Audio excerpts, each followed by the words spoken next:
Hello, welcome back to another episode of the Falcons Central Radio Show on the Pro Football Central Radio Network.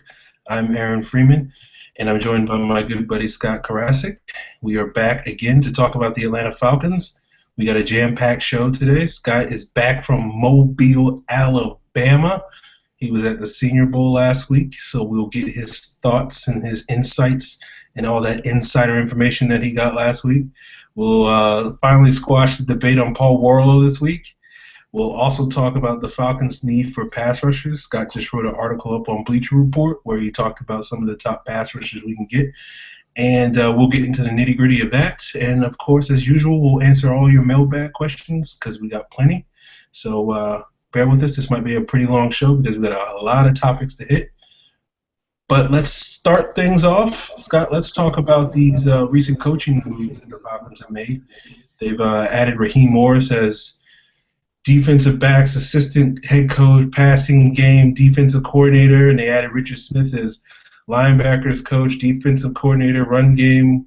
You know, I can't figure out what all these titles are, Scott, so maybe you can help me. All right, so it's not that complicated. Okay. Richard Smith is the defensive coordinator. Raheem Morris is the assistant head coach and defensive passing game coordinator. Basically, Morris's job is to make sure the corners, the linebackers, and the safeties are all on the same page when it comes to what coverages they're running, how the coverages are run, all that. He's not really a defensive backs coach, but he's like a passing game coordinator for the back seven, if that makes any sense. And like the nickel packages and the dime packages, he basically makes sure all that's installed properly. Okay. Now, when it comes to Richard Smith, his job is to make sure everybody's on the same page for run fits, the run side of the game, and then you also have to make sure his goal is to make sure the linebackers and the front seven are going to be, extremely on the same page in that the run game, the pass rushing, the different blitz packages that they'll put in, that kind of stuff. So, if I understand it correctly, Dan Quinn is really the defensive coordinator because he's going to be calling the calls, right? And these guys are going to help him. Basically, yeah, exactly. Dan Quinn's calling the plays. Dan Quinn's the guy in charge of everything. Morris is the guy who's just installing, making sure the guys know what they're doing. Smith's the guy installing on the run side, making sure these guys know what the hell they're doing. All their job is to teach and install. Quinn is, hey, I'm calling the plays. This is what we're going to run. We're going to run a blitz here. We're going to run, this stunt there. We're going to run this, and this. And he simplifies the defense down. Like, they're going to really simplify this defense down and teach and focus more on fundamentals and focus more on putting guys in the right spots. Then they're going to focus on, what kind of creative scheming can we do, the way Mike Nolan did. Completely different train of thought. Completely different structure. They are the two guys that from the previous staff that I think they're keeping on the defensive side of the ball. Ryan Cox has already been announced. It wouldn't shock me if Tim Lewis came back. He's got ties to Gus Bradley out in Jacksonville. He's got ties to a lot of the guys on the Cardinals staff, and he's got ties to a lot of the guys in the on the current Atlanta staff. And he's also got ties out in Oakland. So it wouldn't shock me to see Tim Lewis stick around, be that defensive backs coach, cover basically the corners mainly, focus on those, and Morris would work more with the safeties, the way Joe Dana did, which, in my opinion, that's an upgrade from Joe Dana. But maybe I'm the only one who really thinks that. But Morris is loved by players. He's a great teacher. He's a great motivator, and he's a great assistant head coach to a guy who is a first-time head coach. So I'm a big fan of seeing Morris, Smith, Cox, all these guys get those roles. On the offensive side, we know they're keeping Robisky, we know they're keeping Harmon, and then we know they're bringing in Shanahan. I have no idea what they're doing with this offensive line and who the coach is going to be for that. I thought they were going to bring in Clancy Barone, but it looks like he got kept in Denver for the offensive line. Yeah. Okay. Yeah, we'll see. I bet we'll next week's show we'll be talking about those hires because it seems like Dan Quinn's pretty much got all his guys pegged, or at least most of them. So I guess we'll find out next Tuesday, Monday. Well, apparently he was told he could grab a guy from that staff to bring with him. And when you look at that entire staff, and you look at what spot is really missing on the Falcons, it's the linebackers coach. You're probably going to say that you think he's going to bring Ken Norton Jr. here? If he does, and for some reason that's my gut feeling, is that he does. One, it wouldn't shock me if he does it. And two, that's 3 of the 5 guys that I wrote that article on joining the Falcons staff. Mm-hmm. Ken Norton, Richard Smith, and Morris. So that's ridiculous to me. Having those 3 guys is keeping Brian Cox. If they can keep Tim Lewis, like that to me is ridiculous. That's awesome if they can do that. The only other guy I think he could take with him is Chris Richard, which would mean Tim Lewis is gone, which would suck, but it's 6 in one, half dozen in the other. I heard Chris Richard was probably the front runner to get the Seahawks defensive coordinator job when Quinn leaves, so that'd be interesting. Yeah, that would be very interesting if he could somehow bring him with him. I don't see it happening, but it would be interesting to see. Yeah. All right. Offensive side, that's just gonna somehow sort it out. There's too many trees there, too many connections there. Quinn's connected to like almost every coach in the league. Yeah. He's coached under a lot of guys, so he's got a lot of connections. All right. So Scott, let's talk about your Senior Bowl trip. That was fun. Standout players, there were quite a few. Ali Marpet out of Hobart College. People keep saying, oh, he's a center. They keep talking him down, but the more I watched him throughout the week, the more I talked to him throughout the week, I just kept getting more and more impressed. The kid is a brilliant, smart, hardworking kid that any coach would love. He's got a nastiness and aggression to him that makes you think of Joe Hawley when he's out there, makes you think of Todd McClure, makes you think of Harvey Dahl, Tyson Clabo. Just that I want to punch you right in the mouth, right off the ball. And you put him in a zone scheme with, Hawley and Asamoah, who has that same nastiness, and Schrader and Matthews. I think you could start him right away. I think you could take him in the 4th round and start him right away and cut Blaylock and have a way better scheme, have a way better team, have a way better run game, have a way better offensive line by moving to that zone, by putting guys in the right spots, by pulling in a guy like him and having that nastiness all up front. He was a guy who I thought would be like if I was in the Falcons draft room, starting from that 4th round, that early 4th round pick, I'd be banging on that table as hard as I could. Get this guy for my offensive line. I don't care if it's the 4th round. Get him. And then at cornerback, Nick Marshall.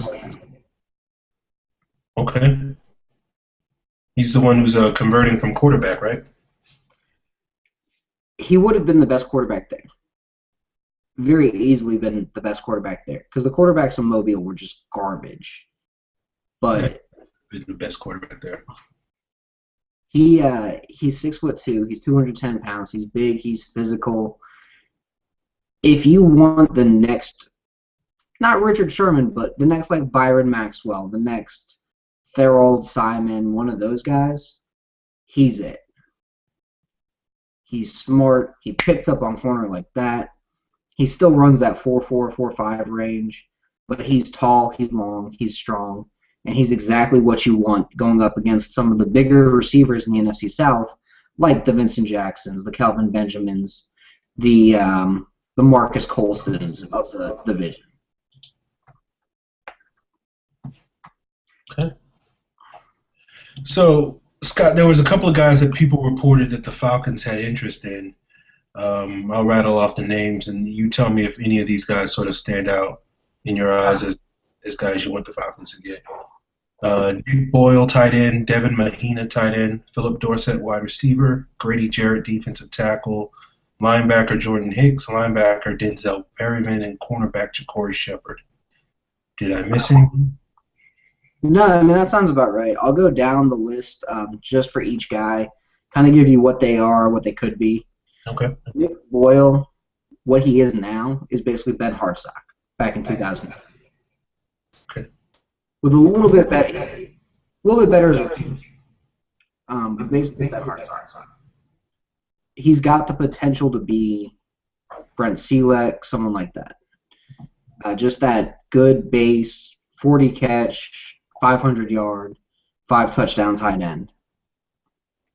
Devin Mahina, he's Levine Toilolo. His ceiling is Levine Toilolo. His floor is Levine Toilolo. So, good guy, good kid, great guy, but just I don't see the pro potential there. He's just a big old tight end.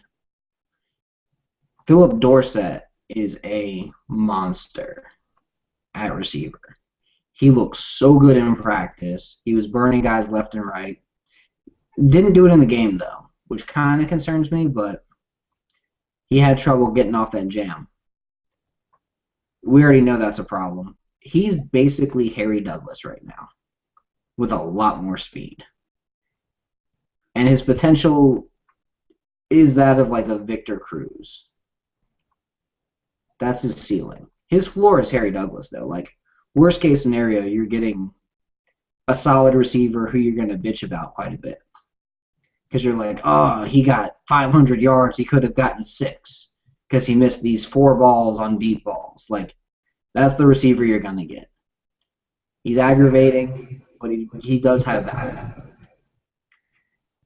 Grady Jarrett's Johnson. Worst case scenario, Grady Jarrett's a Vance Walker, like, rotational kind of guy. But he's got value. Hicks, not great. Denzel Perryman, the third rounder. He's short, he's compact, but he does not have the coverage ability that suggests he's a first round linebacker. Not anything close to that. And then Ja'Cory Shepard was garbage. I wouldn't draft him.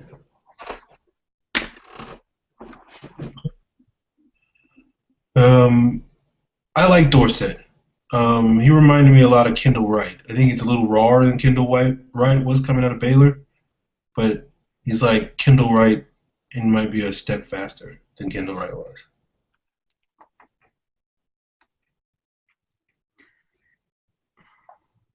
You agree with that comp? Not really. Okay. Not a surprise. I just don't think Kendall Wright's a great player. Okay.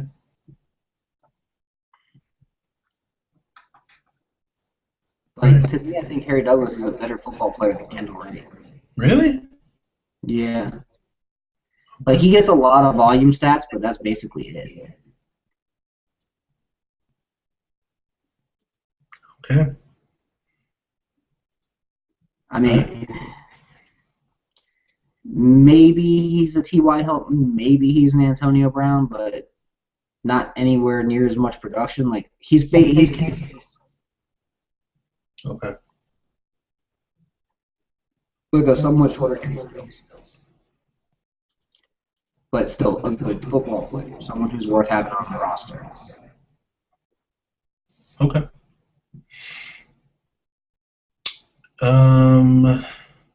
So Scott, are you going to go back to the Senior Bowl next year? Hell yeah.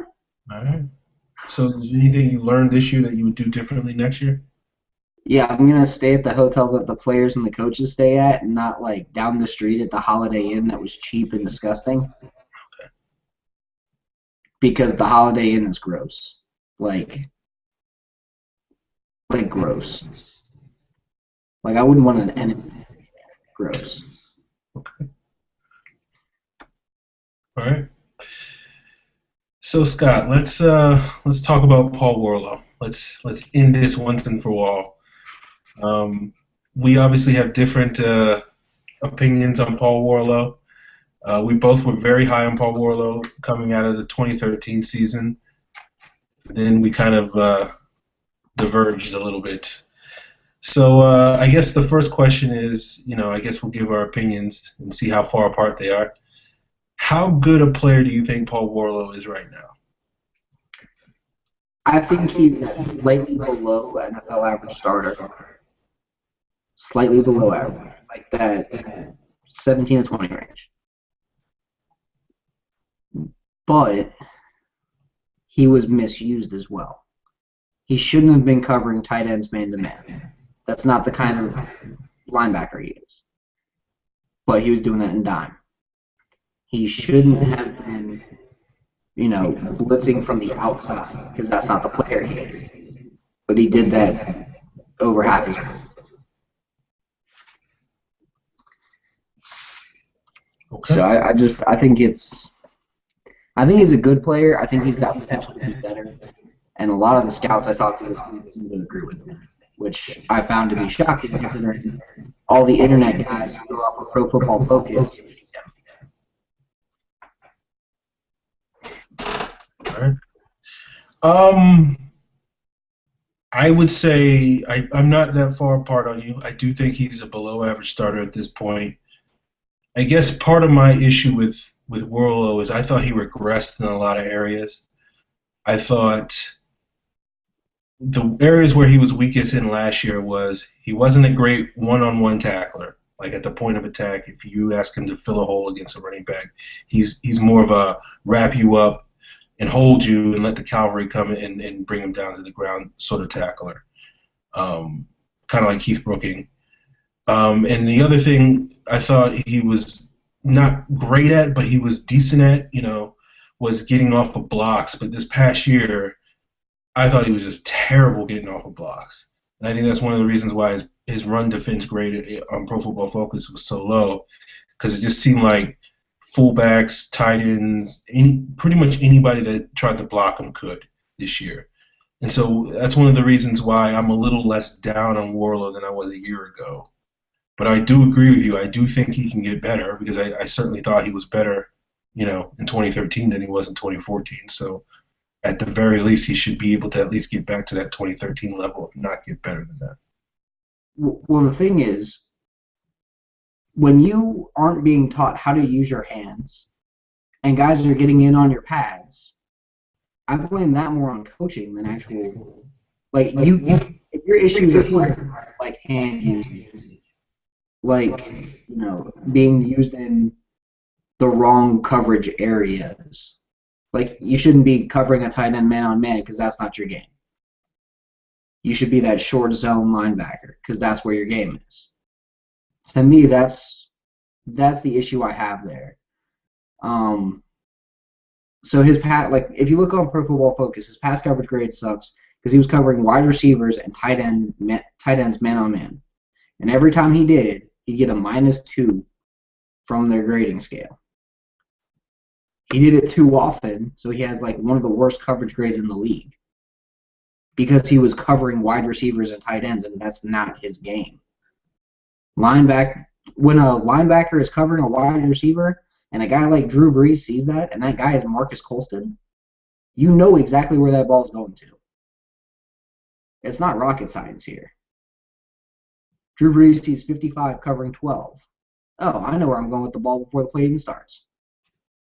I mean, it's not rocket science. Don't have him cover tight ends. Have him cover intermediate short, that short, 5 to 12 yard zone over the middle, that same area that Bobby Wagner does that everybody goes, oh my God, Bobby Wagner's so good. He does one thing in coverage. One thing. And it's that short to intermediate zone over the middle. That's all he has to patrol. And he looks great at it. Because that's all he has to do. because they simplified the scheme and said, hey, this is all you have to do. And even his coverage grade is not amazing if you look at it, but he does enough to look decent at it. And when they do catch balls in his area,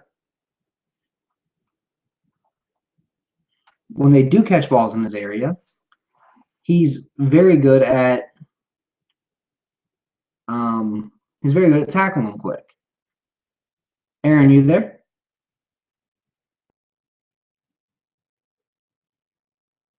Aaron?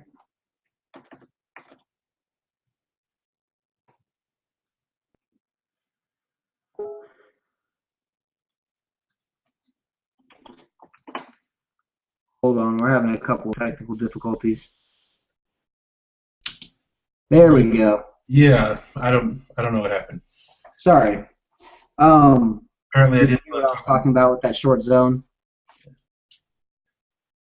and how Bobby Wagner's just average in coverage, but that's all he has to be. Okay. And it's easy to look good in the running game when your defensive tackles are helping, clog up the holes and eat up blockers the way that his do.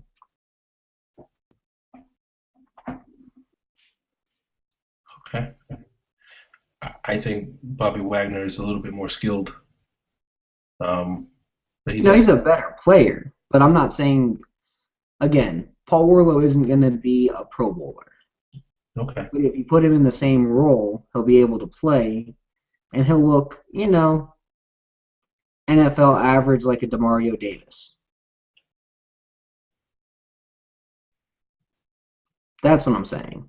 All right. I think that's fair. I guess part of my issue is I don't think the Falcons. I think the Falcons can upgrade. I think they can get a more skillful player there. I think Worrilow has a long way to go based off of where he was last year before I would trust him as a starter. And I think at the very least the Falcons, whether they draft somebody on day 2 or sign a veteran free agent, I think they have to bring in someone to push him. And I don't think they can really afford to go into next year thinking, oh yeah, Paul Worrilow is just going to bounce back and everything's going to be great.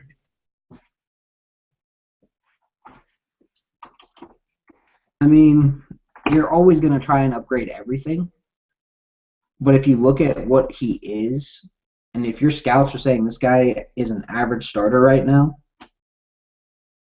you're not going to try and upgrade that when you've got, 2 pass rushing spots you've got to fill.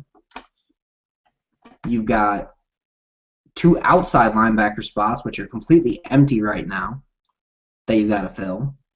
You've got a free safety spot you've got to fill. You've got a tight end spot where you had literally the worst tight end in the league playing. You've got a starting wide receiver role that you probably have to fill. And then you've got, left guard for the switch. And then starting running back. Like, you've got way too many needs to where you look at Paul Worrilow and you go, you know what, I'm going to give him a chance to improve from this average grade we gave him. Let's see if he can get up to, above average. Let's see if he can get to that area to where he's a strength. And then if he's a strength on the field and he's a captain off of it, then it's a huge strength. That's the other thing, is the off-field. That's why you keep him on the field. Is because he wears a green dot. Because he's calling the defense. Because he's getting guys aligned properly. Because he knows the defense like the back of his hand. When that happens, it helps out. Because that was a lot of his job this year, was making sure guys were aligned properly. But if they can't do their job, like Tyson Jackson on the inside, it is what it is. Okay. Maybe we found some common ground. Maybe. We'll see. We'll let the games decide. All right, Scott, let's talk about this pass rush. You mentioned that we have 2 pass rush needs to fill. I got this list of like 50 guys that are all be basically free agents. We don't have to go through all of them. But I don't see why we can't. We've got enough time. All right. Well, it's a lot of dudes. I'm just saying, like, okay. So I got a list of four guys that are, I think, probably universally agreed upon to be the four best free agent pass rushers available: Ndamukong Suh, Justin Houston, Jason Pierre-Paul, Greg Hardy.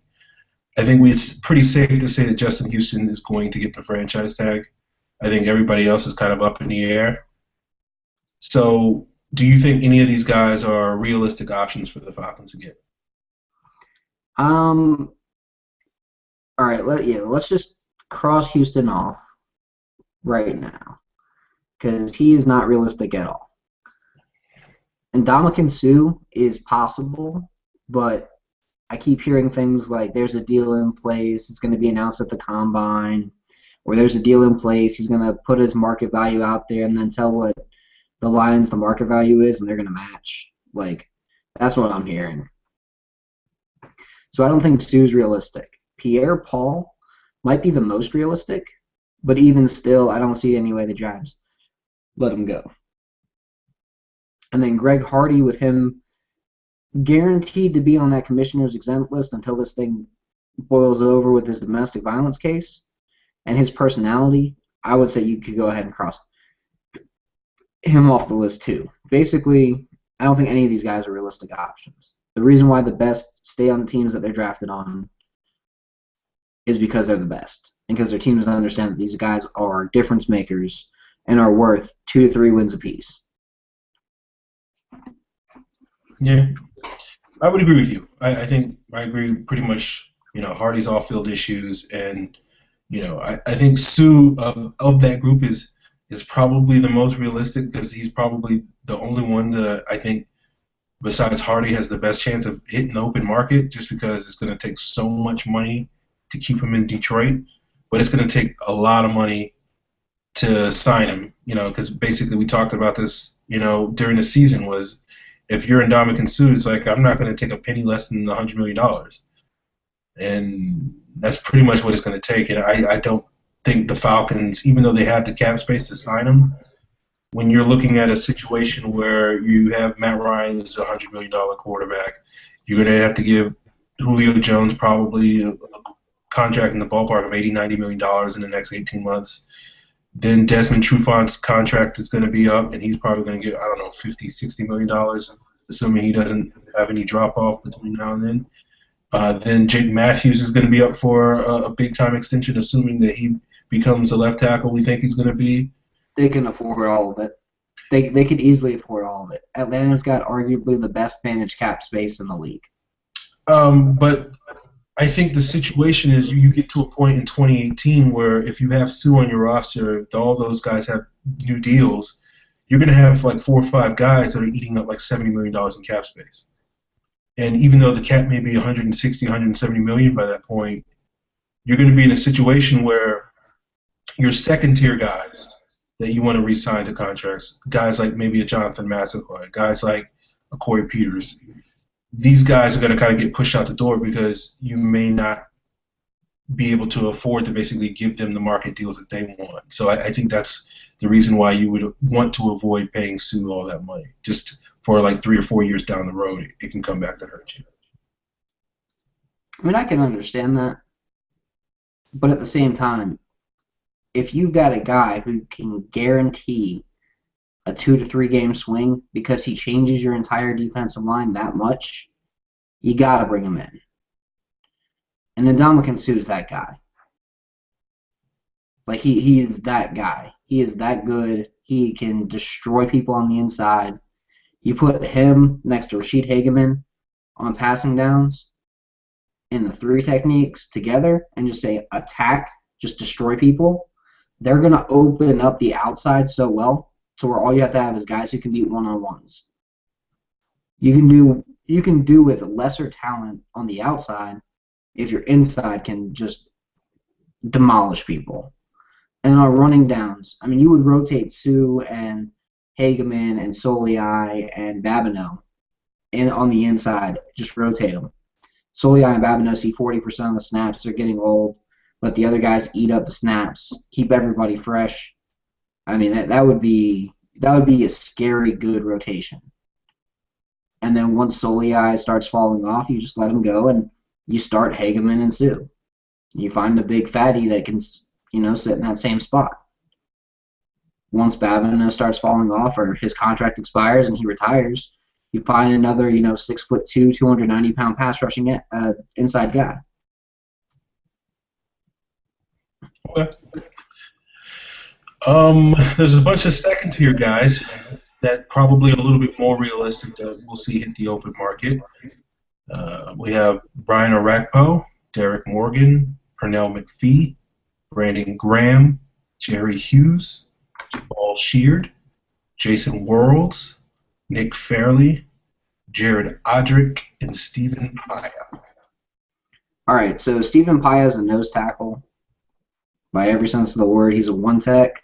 Mm-hmm. Atlanta's already got better players than him on the roster. I don't think he's even worth listing. Jared Odrick, same thing.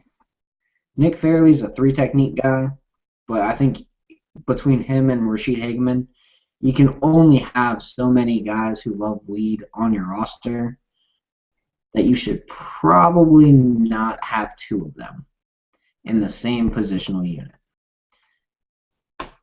So I would cancel him out as well. Okay. And I feel like that's fair. I think so.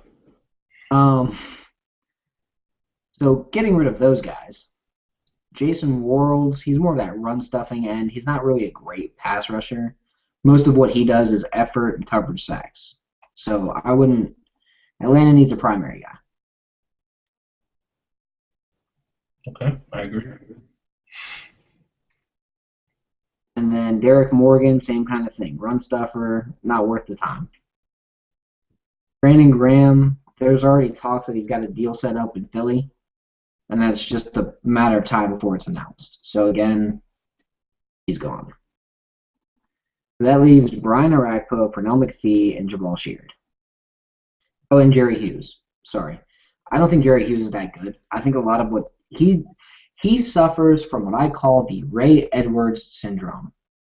Okay. He looks excellent because Kyle Williams, Marcel Darius, and Mario Williams take up all the offensive line's attention. So all he has to do is bend the edge once in a while, and he gets 10 sacks on the season. I agree. It's the Ray Edwards syndrome. And someone's going to pay dearly. I just hope it's not Atlanta. And I honestly don't see any way that that Buffalo lets him go with Rex Ryan there, who's going to go, you know what, he's a good edge rusher. Let's go ahead and get him. So I just, Jerry Hughes, no thank you on him.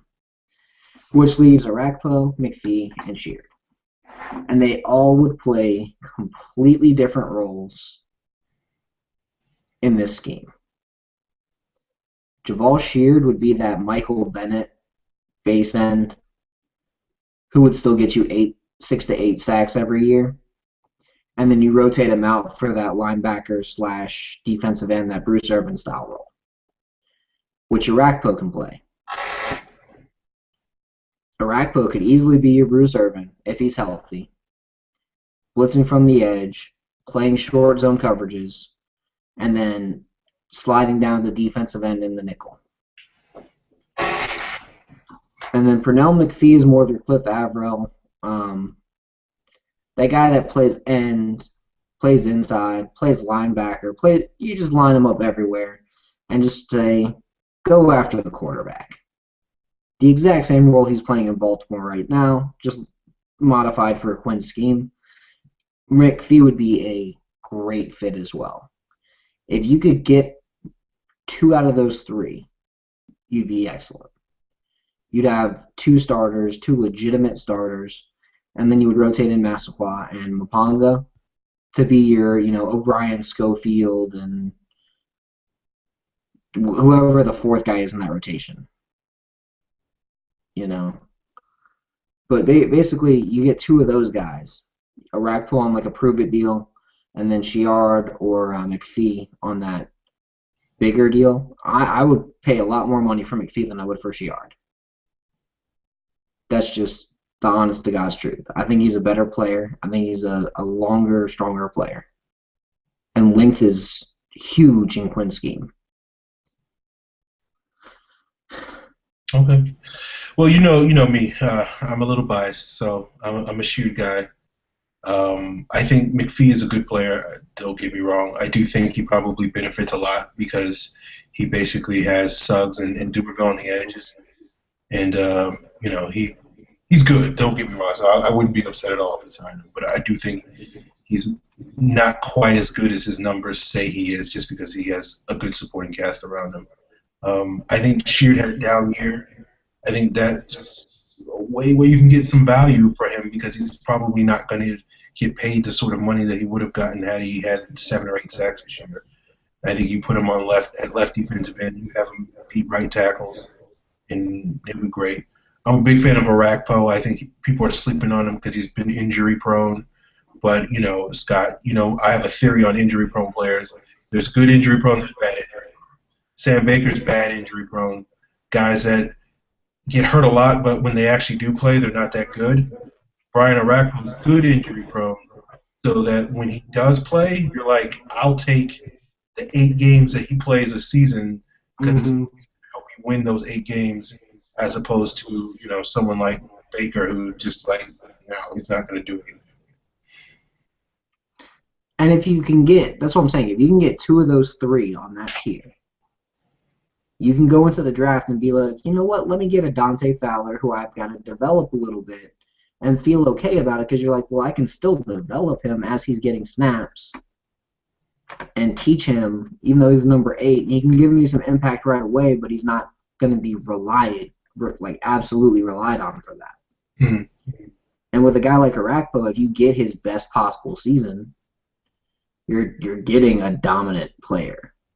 Like, you're not getting, like, say he's healthy for all 16 games, you're getting a 12 sack, 12 hit, 35 hurry kind of guy. Guy who lives in the backfield and basically is John Abraham. Who also was labeled as injury prone when we traded for him in 2006. Exactly. Turned out. Exactly. After about the same amount of time with his original team. Yeah, they're about the same age. They were both about that 27, 28 years old, and 28 or that 28, 29 years old, and then once they got to Atlanta, they were magically healthy he was magically healthy for 5 years. It's amazing what a good training staff will do. Yeah. And other thing like Arakpo is a good leader. When he was healthy, he was worth it. So I would gladly pay money for Arakpo. All right, let's see. Sleepers that might be worth time. You have Akeem Ayers, George Johnson, Tom Johnson, O'Brien Schofield, Arthur Moats, Marcus Bernard, Adrian Claiborne, and Daquan Bowers. All right, so I'm going to take out the horrible ones right away. Akeem Ayers, no thank you. Arthur Moats, I think he's an inside linebacker in the 3-4, so no thank you. Marcus Bernard's too old to be relied on. Adrian Claiborne has nerve issues in his right arm. That's why he has issues in the NFL. And Daquan Bowers sucks. So that just kind of vetoed all those guys. Okay. George Johnson, very good player.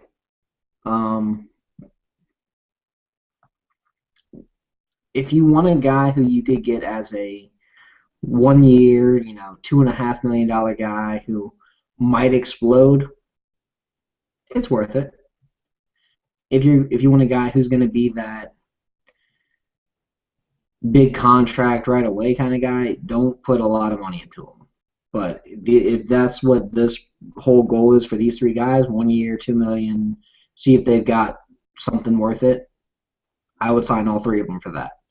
Although Tom Johnson plays his best from the 3 as an inside disruptor. So I don't know how much that's worth unless you're letting Corey Peters go. Okay. Yeah, I think of those three, I think O'Brien Schofield, you can probably, I would probably put money that we'll see him in Atlanta next year. Yeah, but if he signs for $1.5 million on a 1 year deal, I'll take it all day. That's worth it all day. All right, old wily vets. Let's see who's on this list. All Dwight right. Freeney, Kevin Williams, Daryl Tapp, Anthony Spencer, and Corey Redding. After a certain point, bringing in a washed up guy is absolutely pointless. And we're at that point. We've already seen what a washed up Corey Bierman, a washed up OC can do.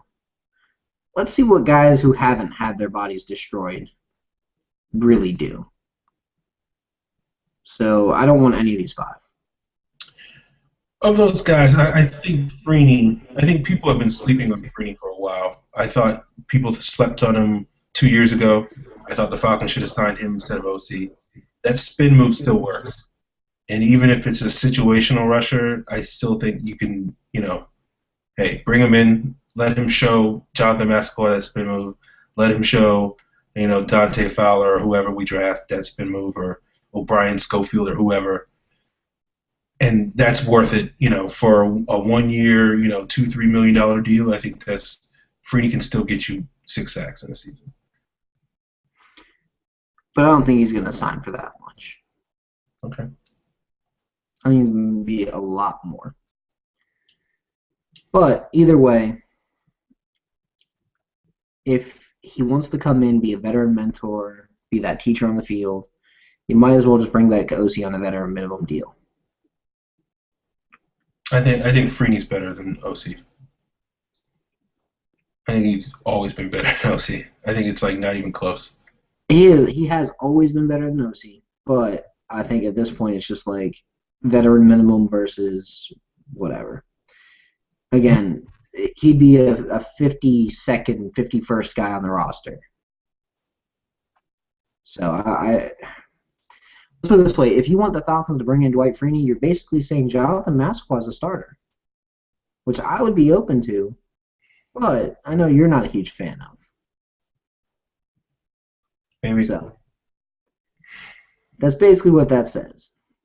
Okay. So I got a couple of guys that might be in the trade market. Some of these guys have connections to Coin in Seattle. That's why I listed them. And they're going to be free agents next year. So maybe a team will be like, hey, we're not going to re-sign this guy, so let's ship him off somewhere. So I have Laurenti McCray, the linebacker from Denver, who played for Quinn at Florida and played for Richard Smith in Denver. Benson Mayowa, who was a big superstar 2 summers ago in Seattle, who's now with the Oakland Raiders. Bruce Irvin, of course. And Aldon Smith, just because, hey, why not? Let's talk about Aldon Smith, maybe. So any of these guys jump off to you, Scott? If they'll trade Aldon Smith for a 7th rounder, I'd do it in a heartbeat. Anything more than a 4th, I wouldn't take Aldon Smith because he's too much of a headache off the field. Bruce Irvin, last year of his contract, I would do a 3rd. Benson Mayowa, I wouldn't trade for. Laurenti McCray, I wouldn't trade for. Those guys are very likely going to be cut. Looking at their contract, looking at their playing time from last year, you don't trade for guys who are going to be cut. So I wouldn't take either of those guys in trade. I would just wait till they get cut. Bring them in for practice squad or whatever. But Bruce Irvin, Aldon Smith, I'd trade a 4th for Aldon and a 3rd for Bruce Irvin. Okay. Just because that final year of his contract, I'm not trading a 1st-round pick for a guy entering the final year of his contract. I'm not trading a 2nd-round pick for a guy entering the final year of his contract. Even a high 3rd-round pick feels too high based on that. I'd have to trade down in the 3rd, pick up a random pick somewhere, and then trade it. Okay. All right. I got a couple of guys listed as cap cuts. I've read a couple of places where these guys might be on the cap casualties list. Again, these are veteran guys, but we'll see if Scott thinks any of these guys are worth more than Dwight Freeney. Chris Clemens for the Jaguars, Jared Allen from the Bears, Matthias Kiwanuka from the Giants, Darnell Dockett from the Cardinals, Tamba Hali from the Chiefs, Trent Cole from the Eagles, and Randy Starks from the Dolphins. Any of those guys jump off to you, Scott? All right. I'm going to cut a couple of them real quick. Randy Starks, no thanks. He's an inside one tech fatty like Randy Stark or like Paul Soliai. No thanks.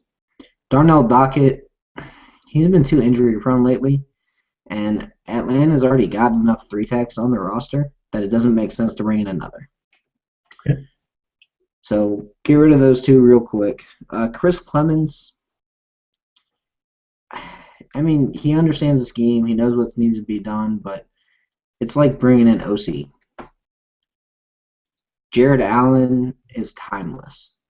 For whatever reason, that man continues to put up ridiculous pressure numbers every single year. I don't know how he does it. He's just worth every penny you could spend on him. So I would gladly take Jared Allen. He would teach the entire roster how to rush the passer properly. He only had, it was either 5 or 6 sacks this year, but he hit the quarterback 20 times. He had 32 hurries on top of it. He was living in the backfield. I want that kind of guy on my roster. Matthias Kiwanuka is kind of like an outside linebacker, though, in the 4-3. I don't really see him as anything that Atlanta needs.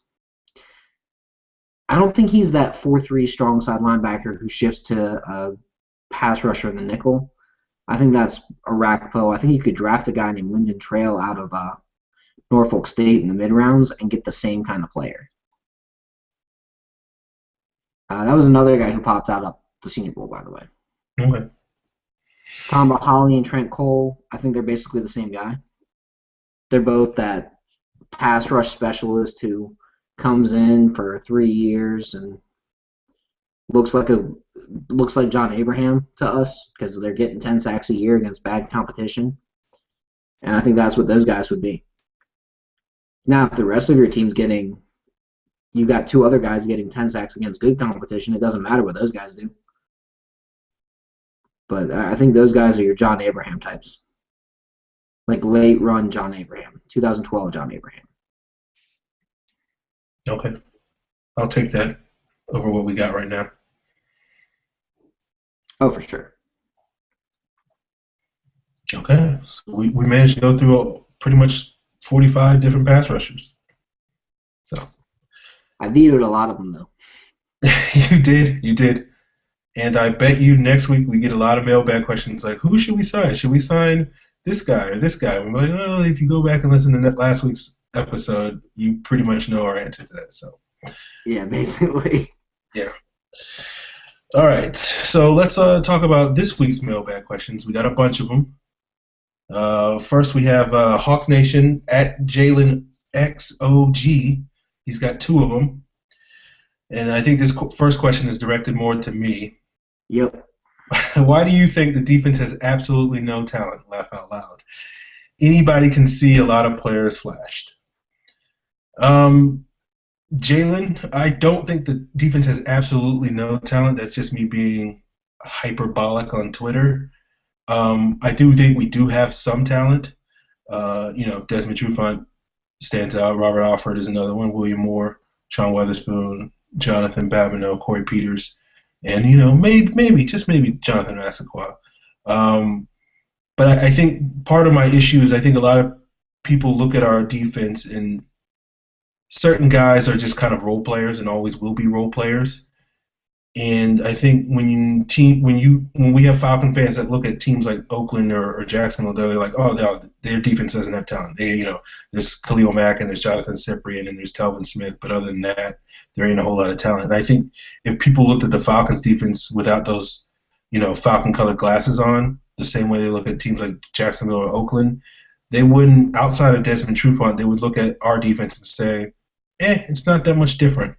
And I think that's why I'm critical of the talent level of our defense. I think we're near the bottom of the league from a defensive talent standpoint. We don't have many standout players, and the guys that we do have, like more like Weatherspoon or Babineau or older or injury prone guys. We need more guys that are young in the prime of their careers that have bright futures, and we don't have enough of those guys. I noticed a name was missing there. Actually, I noticed a couple of names were missing there. Yeah, here we go. Rashid Hageman, Kamal Ishmael, Paul Worrilow. You know, I understand you're not a huge fan of Ishmael, but to be fair, he looked like a ball hawk this year covering his short zone, covering that robber zone pretty much every play. Like I said, we have a bunch of role players that are always going to be role players. And when you've got a defense that's full of roles, you got to find guys to fill those roles and be effective in them. If Ishmael plays that Cam Chancellor role and you move you move William Ward a weak side linebacker next year, you might have a better defense. I know you for sure you'd have a faster defense. Ishmael can't play that Cam Chancellor role. I think he can. He doesn't have the range that Chancellor has. William Moore. Chancellor doesn't use range in his role. He doesn't cover deep in his role. His role is literally the robber zone right over the friggin' middle. Okay. The middle linebacker takes the guy to Chancellor. Chancellor takes the guy to Thomas. That's it. That's the role. Well, we don't have Earl Thomas, so, it would be a lot different role. That's the issue. That's the bigger issue. We don't have an Earl Thomas. Yeah, if Ishmael played on Seattle and had Earl Thomas basically cover deep zones, he'd be great because he wouldn't have to do anything other than just play in the box. But he doesn't play in Seattle, so. And that's where I know you're not a huge Desmond Southwood fan right now, but he could be the dark horse in that entire group. Maybe, look, nothing against Southwood. I liked him coming out of the draft, but the guy just looked lost this year, and I just haven't seen that many safeties look as lost as he did as a rookie turn into good NFL players. It might happen. It could happen, but typically he's probably going to be, my bet, if I was betting money, I would say he's probably just going to be a special teams guy in the backup, but we'll see. And that's fair. I'm just thinking, you bring in extremely good coaches. Maybe he works with Raheem Morris, and then he magically turns into something. Because he's got the range, he's got the intelligence. The question with him is, does he put it all together? Yeah, he's got tools. We'll see. All right, Jalen X OG has another question. What are the top 5 needs for the Falcons, and who are the top 5 people in the draft then in free agency? So you want, man, we could do a whole show on that. Yeah. Let's just. We can break it down. 5 needs, 5 draft, 5, hold on. Top 5 needs. I'm going to give you one guy for each. All right. Number 1, pass rusher. In free agency, the top guy is Justin Houston, and the draft is Dante Fowler. Because they're the exact same guy, just 5 years apart. Number 2, I would say, is a pass-catching tight end. Best guy in free agency, Julius Thomas. Best guy in the draft is easily Max Williams out of Minnesota. Need number 3, I would say, is a coverage linebacker. There's really not one in free agency unless you consider Bruce Carter, but in the draft, Shaq Thompson is a monster. I would take him in a heartbeat. He might be there at the top of the second. All right, so 4th, I would say offensive line depth would be that 4th need. Someone at offensive guard who could eventually take over for Blaylock. In the draft, there's 10 different guys you could list. I'm going to list my favorite is Ali Marpet. That's my boy. It's going to be my boy till he retires. And then in free agency, Orlando Franklin would be a coup. If you could bring him in and plug him in right at left guard, that entire offensive line looks so much better next year. And then the fifth need, I would say, is a deep coverage free safety. You could bring back Lowry, but that's not really his strength as much as you'd want to. But if you could bring in Devin McCourty, Aaron, there's your deep coverage free safety. There's your Earl Thomas, if you will. Even if you got to bring in his brother just to placate him. Hell, his brother could play nickel corner. He could. Bring in the McCourty brothers. Get your nickel corner and your starting free safety out the way. Boom. There you go. There's your Earl Thomas. There's your guy. Go out and get Devin McCourty in free agency. Bring his brother in. There's your nickel guy. Or in the draft, pray for next year. Because there's not that deep safety in this year's draft. It does not exist. Yeah. Is that 5 for you? That's my 5. Okay. All right. Okay. So one, here's my 5 pass rusher. Obviously, we just did a whole segment on pass rushers. Don't need to talk about that. Dante Fowler is my favorite edge rusher in this draft. But at the same time, I'm not exactly convinced that he'll be a big-time sack guy. He could be, but it wouldn't shock me at all either if he's just kind of like a 5-sack guy in the NFL. But we'll see where that goes later. I think running back is a high need. That probably would be where I would list next. I think you need to get somebody that can bring some balance to this offense, a feature back. If we're going to do the zone blocking scheme, I like Jay Ajayi. He's not the best running back in this draft class, but he has a little bit of Marshawn Lynch in him, so I think he'd be a perfect fit for Shanahan's offense. Inside linebacker, obviously we discussed this earlier about Paul Worrilow. I'm not as high on Worrilow as Scott is, but I do think if you can get a sort of rangy Mike linebacker that can play in coverage, that's an instant upgrade for that spot. If not, then you can get a guy that can basically replace Sean Weatherspoon and play beside Worrilow, maybe, as a weak side linebacker. Fourth tight end, Scott mentioned it. Sleeper guy, Niles Paul, played for Shanahan in Washington. He's kind of like a poor man's Delaney Walker, except he doesn't block as well as Delaney Walker is. But if you just need somebody who can kind of catch those intermediate passes, why not Niles Paul? And fifth, I'll go with another offensive skill position. I'm going to say wide receiver. I think you've got to get some fresh legs at wide receiver this year. I think guard, deep safety would probably be 6 and 7 on my league list. I think you could, if you can re-sign Lowry, if you have Blaylock again, you can afford the possibility that you can wait till next year to draft those guys. But I think you got to get a wide receiver in this draft on day 2, 4th round. We got the oldest receiver core in the league pretty much. You got to get somebody beside Julio Jones. And that's where I come in and ask you if you can go out and get Torrey Smith, and he signs a contract that's $5-6 million a year for the next 5 years. Why wouldn't you do that? Yeah, let me see. I don't know, Scott. I can't think of a reason why I wouldn't do that because you know that I agree with you when we compare Torrey Smith to a young Roddy White. Yep. He's like Roddy White, like 07 Roddy White with better. Before that season. Yeah, and it's like if you can get him to refine his route running, like Terry Robrisky helped Roddy White do. Yeah, why not? You got him, you got Julio, you got Hester, you got Roddy, you cut Harry Douglas. You cut Harry Douglas for a special teams wide receiver like Anton Smith.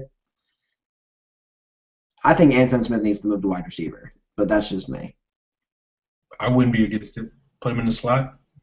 Put him in the slot. All of his big plays come from either pitches outside, or um, like that underneath route.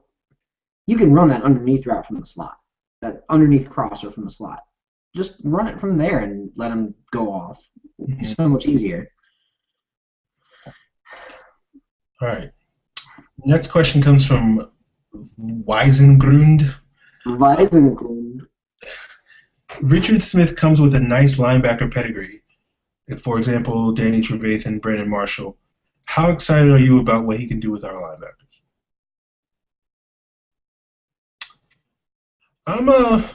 I'm pretty excited because Richard Smith, you go back to his days, even in Detroit back in the early 2000s when he had Boss Bailey.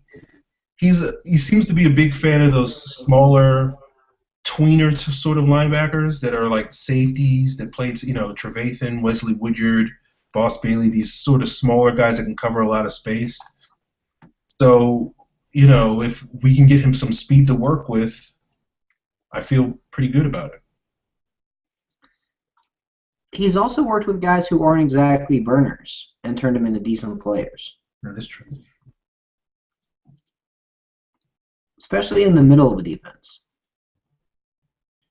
Like Steven Johnson, like Nate Irving, like Brandon Marshall. So I think he could be a big help for a guy like Paul Worrilow. I think he'd be a big help for a guy like Jock Lobartu to look competent as a depth guy. I think you could even say he might be able to do something with Prince Shembo and Marquise Sproul and some of these other guys that are on the roster. And, whoever they draft. Yeah. Exactly. All right, our friend Dave Kent asks, how many new linebackers do the Atlanta Falcons need in the offseason? I think at least 2. I'd say that's about right. I'd say 3 for competition reasons, 1 at each spot. And then I'd say if you bring back Spoon, then it's 2. Just because I think Spoon and Sproul, and you'll bring in another coverage guy to compete for weak side. You've got 3 or 4 guys to compete for strong side already. So you bring in 1 there. And you bring in a couple guys to compete with Worrilow for middle. I'm not blind. I don't think Worrilow is like this end-all, be-all solution at middle. But I do think that you can't give up on him like that either. Bring in competition. Let those guys battle it out. Someone's going to prove they're the best. And that's what matters the most. Yeah. Because at the end of the day, it's the name that's on the front of the jersey, not the name that's on the back, that matters. I agree. I think 2 is the number. 3 if you lose Spoon. But I feel pretty confident we get Spoon back. I think with Worrilow, the best case scenario you're hoping for is that he basically goes like Brent Grimes did a couple years ago, where if you remember in 2008, Brent Grimes was the nickel cornerback and got benched halfway through the season, or he was a starter, I guess, and got benched halfway through the season. And then we drafted Chris Owens, and you kind of were like, oh, well, this is the wrap for Brent Grimes. And then he came back and won the starting job, beat out Chris Owens, was our best cornerback in 2009. And then we thought, oh, okay, well, next year Chris Owens is going to beat him out in camp, and he didn't. And then, of course, Brent Grimes became, one of the top 5, 10 quarterbacks in the league starting in 2010. So I think that's the hope you have with Worrilow. I just hope, I guess my case is I wouldn't count on that happening, but that's kind of the best case. Worst case scenario, you've got a really good, experienced backup. Yeah. And if that's your worst case scenario for a guy like that, who you got as an undrafted free agent, you can't really complain. He beats a King Dent, so yeah. The King Dent was garbage. Dave Kent has another question. He asks, should the Falcons draft running back David Cobb from Minnesota in the later rounds of the draft? If they haven't taken a guy by the 4th round, take him there. Cobb and Freeman with their vision and that zone blocking scheme would be destructive. They'd be fun to watch. Re-sign Antone, get another guy in the late rounds who's got some speed to him, because you don't have a true burner out of those two. So you get a guy who's got some true speed to him in the late rounds. That's what I would do. If you're like forcing Cobb in there, that's what I would do.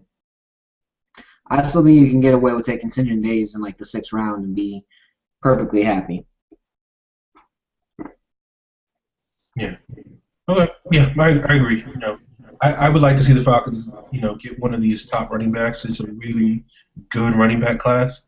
I think you can get somebody really good in the 2nd or 3rd round that can be that sort of workhorse. But if Cobb is there in the 4th and you haven't already gotten somebody like a Jay Ajayi or a Amir or Abdullah or Tevin Coleman or somebody like that, I don't think we'll get Gurley or Gordon, but it's always a possibility. We still got a couple months to see how things shake out. If they get Abdul at the top of the 3rd, Atlanta has succeeded quite a bit. That guy's a first-round talent. And I don't think many running backs are first-round talents, but Abdul is a first-round talent. Yeah, it's a good running back class. I mean, basically, the Falcons really have no excuse to not get a good running back out of this draft. They just need to take 2 running backs at some point. Whoever it is, just take them. All right, Ibrahim. His Twitter handle is. Boy Zeus. Sorry. If Amari is there at 8, would you get him? Ooh. Probably not unless I've signed Justin Houston, Ndamukong Suh, re-signed Spoon and Lowry, or actually signed Spoon and Devin McCourty. Give me McCourty, Spoon, and Suh and Houston, and then I'm like, you know what? Yeah, I'll do it. I'll take a wide receiver in the 1st round and chance Shane Ray in the 2nd. I'm a big fan of Amari. I think he's a little underrated now. I see a lot of people thinking Devontae Parker and Kevin White are better players, and they may be, but I think Amari's going to be a really good pro football player. I think he's kind of held back by the quarterback play in the last couple of years. But no, I wouldn't take him at 8. I wouldn't take any receiver. I believe wide receivers are overdrafted all the time. I believe unless you're looking for a number 1 receiver, which the Falcons aren't because we already have Julio, or you're already a really, really strong playoff team with a quarterback, an offensive line, a running game, and defense, like a team like Seattle, there ain't no reason to draft a wide receiver in the 1st round. This is a good wide receiver class. You can get, if you're looking for a number 2 guy, you can get a number 2 guy in the 2nd or 3rd or 4th round. In reality, the Falcons aren't looking for a number 2. They're looking more for a number 3.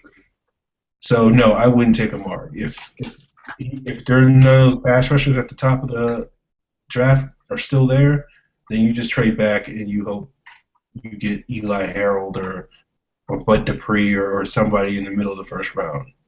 Or Shaq Thompson? Yeah, I don't have a problem with Shaq Thompson.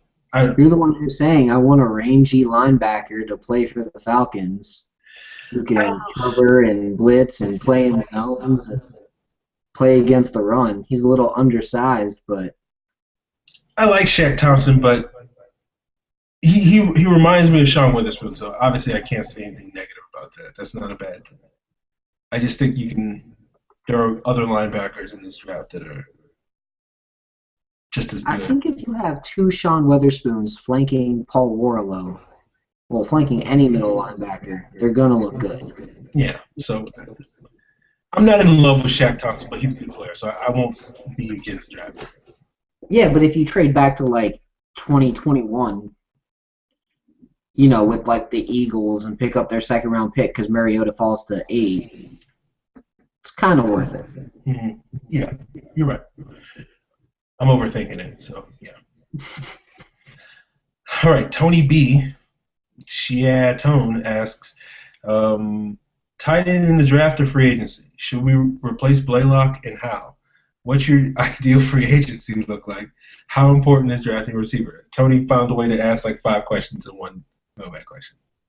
So Tight end in free agency because the free agency is better than the draft. Drafts a lot of projects. Blaylock, you replace him after this year. Let him get through this year. Then you cut him with post-June 2nd designation after next year when he's only got 2 years on his deal, and you don't have to eat as much. Take a guy in the 4th round, let him develop, and then replace Blaylock with him. Ideal free agency, Ndamukong Suh, Justin Houston, and Devin McCourty. That's the ideal free agency. That's 3 guys on your defense that absolutely transform it from 32nd in the league to at minimum 16th. You add those 3 guys to the Falcons defense, that's a monster defense. You could start Jonathan Massaquoi at right defensive end and have a 12-side guy because you have 3 guys eating up inside linebacker or inside lineman all the time. And then how important is drafting a receiver? Aaron, I'm going to let you handle that one. Because I'm going to say this. Simply put, do you want another year of Harry Douglas? That's how important drafting a wide receiver is. You know, we watched Roddy White struggle for half the season. We watched Harry Douglas not play for half the season. We watched Devin Hester drop touchdowns for half the season. That's how important drafting a wide receiver is. You got to get another body in there, a young body, even if it's a development. We know rookie receivers stink, but that's the beauty of having 4 veterans ahead of him. You don't need him to play right now, but you need him in 2016 to be that explosive weapon. And if you can, get him 20, 30 catches as a rookie in situations like, let's say in this scenario we draft someone like Philip Dorsett, right? Basically, Philip Dorsett is going to he's supposed to run a sub 4.3. So you just put him on the field, you put Julio on the field, you put Hester on the field. You have 4 guys that run sub 4.4s. And basically you say, hey, go deep. And then Roddy can just kind of sit in the middle in the slot and just basically just dink and dunk. If they play deep coverages, Roddy's just going to eat all day. If they make the mistake and not play deep, then Matt Ryan's just going to throw it over the top of them. So I hope that answers your question, Tony. And for the other stuff, I agree with what Scott said. Tony's got another question. Sneaky bastard.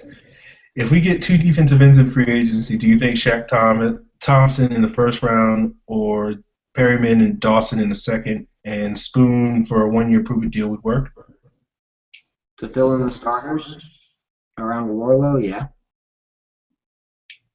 Shaq Thompson, Spoon, Perriman, Spoon, Dawson, Spoon, and Worrilow as the starters, at least for a year, let them all prove themselves. Why not? I would do it.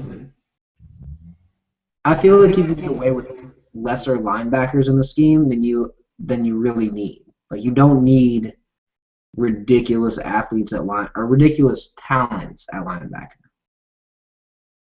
Athletes you need, but not talents. Like, you don't need a guy who's a polished off linebacker when you've got a guy like Richard Smith who's going to be coaching him and teaching him how to play the position. He's one of the best at teaching these guys.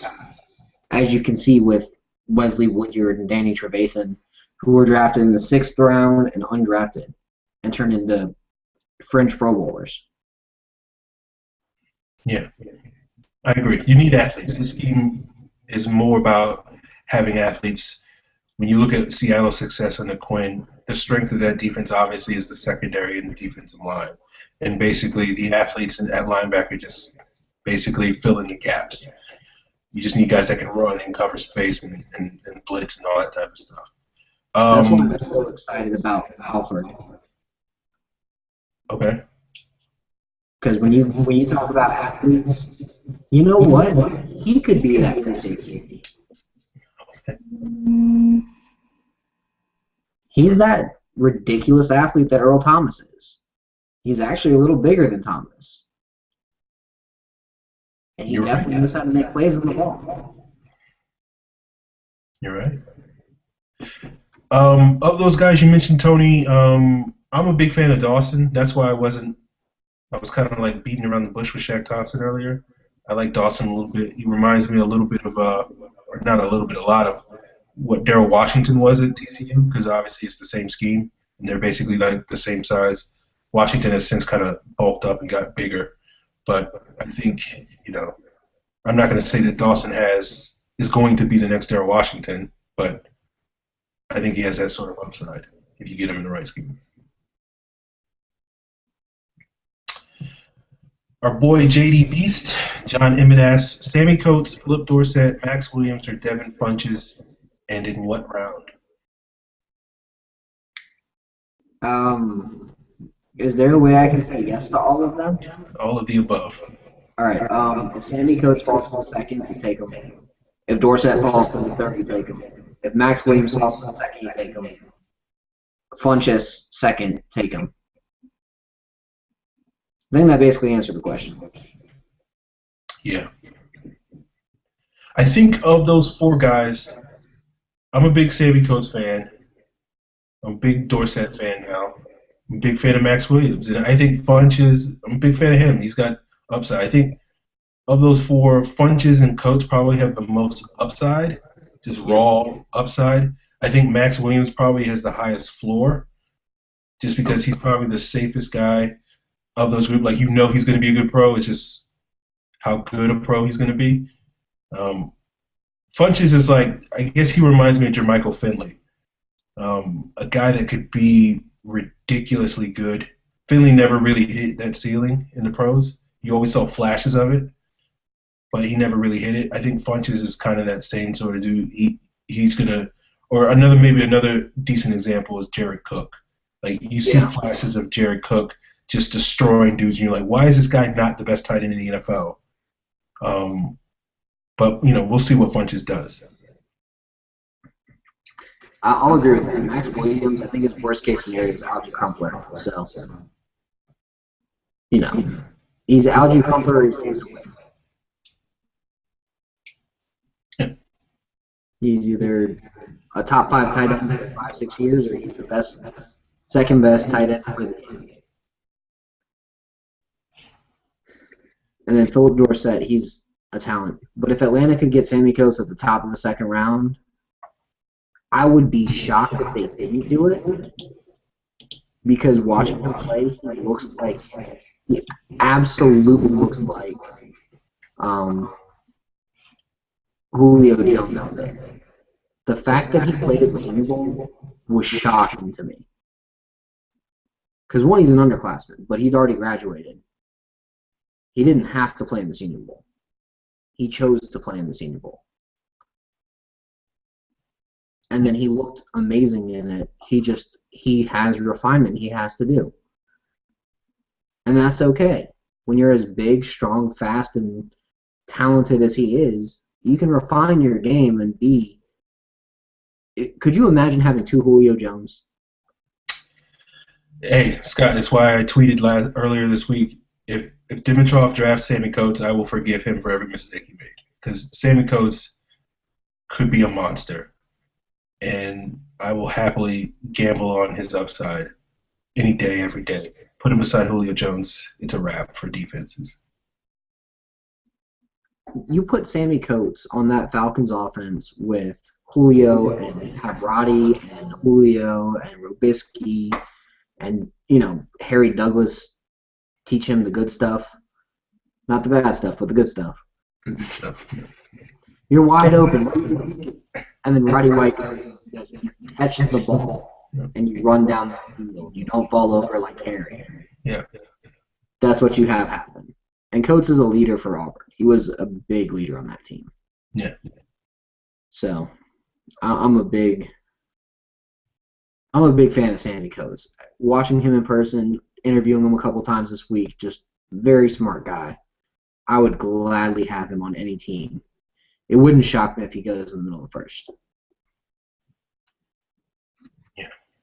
Yeah. All right, our old buddy Andrew Schauweiler asks, as usual, he's got another long one. With Dan Quinn looking as the next head coach and knowing the rest of the coaching staff, who are your guys' new free agents you want or think the Falcons will bring in? Now that you've got me thinking it, I want Devin McCourty, and Okay. I want, give me Devin McCourty and Jabal Shiard as like the main two. I'd be happy with that. I know Richard Williams has worked with James Anderson, John Beeson, Nate Irving, and DJ Williams.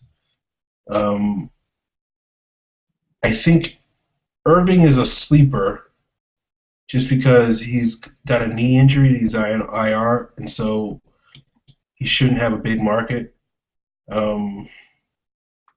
Beeson, if we could time travel to like 3 or 4 years ago, I'd be all about getting Beeson in here, but not anymore. So none of the new coaches that they've announced make me put any guys sort of on my radar. So no, I don't really have an answer to that. Andrew's got another question. He says, how many years do you think it'll be before the Falcons compete for a Super Bowl again? People keep talking about how we need to maximize this time of Matt's career to win a Super Bowl. How many do you think Matt wins, if any? I think Matt will have at least one by the time his career ends. How long?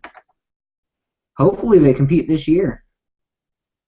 I think you had to have 2 down years with a lot of draft picks developing to build the depth of the team. And I think the team now is a lot deeper than it was in 2012.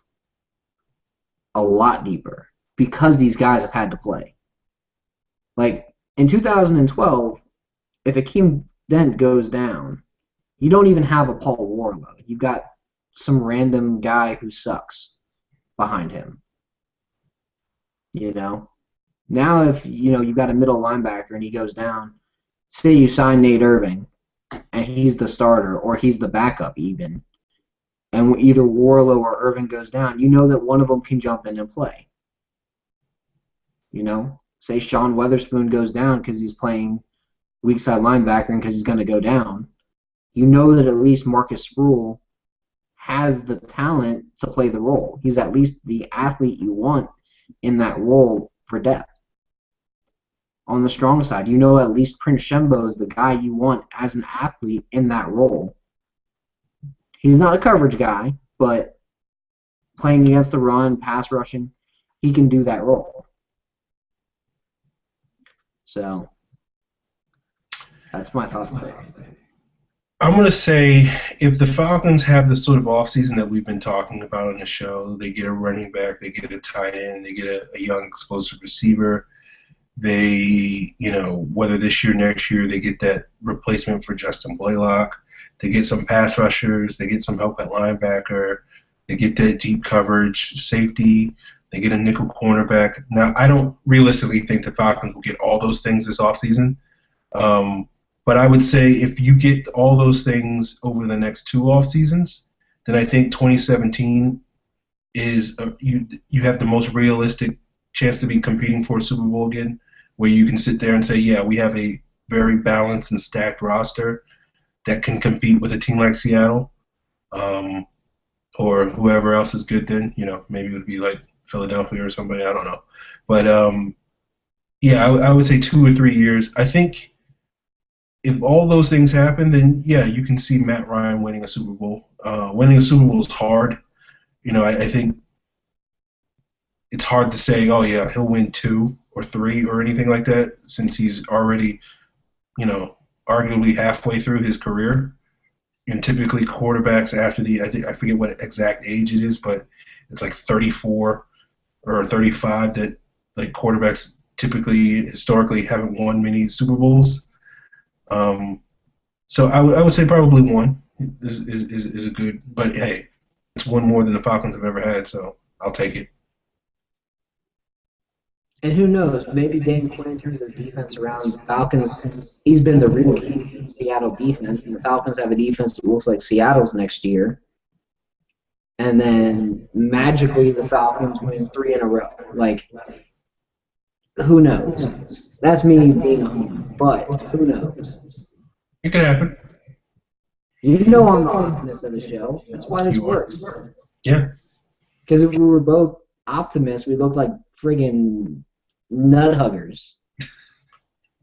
You can't have me and Alan on the show together because it'd be two guys who love the Falcons talking them up, and people would go, "Man, I didn't learn anything." Yeah. Yeah. All right, our last question comes from Ryan O'Brien. He asks, what do you think of Johnson from UNI at running back? This is for you, Scott, Senior Bowl. He was interesting. He was so good at pass blocking and those underneath routes and like the stuff you expect guys to have to work on in the future. That, pass blocking, run blocking, underneath routes. He reminded me a lot of Jason Snelling with a lot more speed.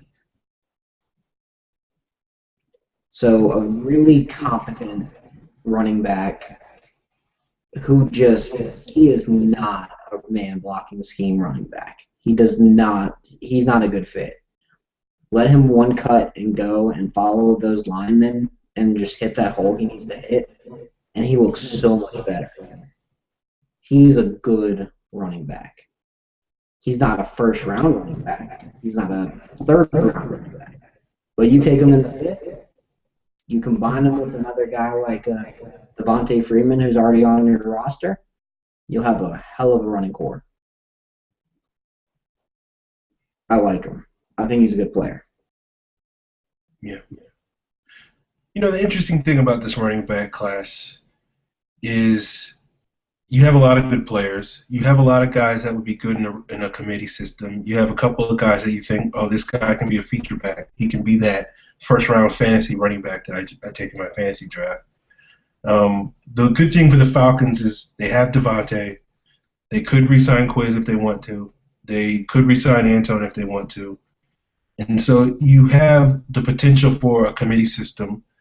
But if with Shanahan coming, who likes to run the ball, with Quinn coming from Seattle, another team, it's really just a question of how much running do the Falcons want to do next year? Do they want to be a team that runs the ball, 300, 400 times? Have a truly balanced offense where they run the ball 50% of the time? Or are they still going to be, we still want to put the ball in Matt Ryan's hands or Julio Jones' hands and be a pass-first offense? Then you can kind of go with this committee system. Then you can look at guys like Johnson or Cobb or St. John Davis. But if you want to be that sort of, we want to commit to running the football and open up the play-action offense for, Julio to murder teams, then you probably look for a little bit of a higher pick. But, the good thing about this offseason is the Falcons have plenty of options. I think they'll run the ball a lot more next year. It wouldn't shock me if they ran the ball 425, 450 times total. But I don't think it's going to be that standard, you got that 300 carry guy. I think you're going to have a 250 carry guy. I think you're going to give Freeman about 125 of the 125, and you're going to find 75 more carries for other guys. I think that's how it really goes down. And, you take out Matt Ryan's 30 carries. So really 420 carries is what you're splitting up. Yeah. And the way the committees tend to work is I don't see Jacquez Rogers coming back. I think he'll go home to the Pacific Northwest. Does that mean you think he'll be a Seahawk next year? A Seahawk or a Raider. Okay. I can see that. Raiders could definitely use him. He's better than Darren McFadden. He's better than who they have. And I think it'd be hilarious if he went up there and started running for 1,100 yards a year on his 350 carries, because that's how many it would take for him to do that. Okay. Which is, 3.1 yard average. So, it'd take him about that many carries. And yeah, they give him 350 touches. He probably hit 1,300 yards. He'd be happy because he's getting the ball all the time. He'd be the only competent running back they had. Yeah. Don't sleep on Latavius Murray, but I guess we'll talk about him later. All right, folks. We're not Raiders Central Radio, okay? We're not talking about Latavius Murray because we don't give a damn about Latavius Murray. Well, when we get into the fantasy football this summer, we'll probably be talking about Latavius Murray. So maybe. I wouldn't take a Raiders running back in the first place, though. That's fair. That's fair. All right, I got you to talk about the Raiders, Scott. So I win.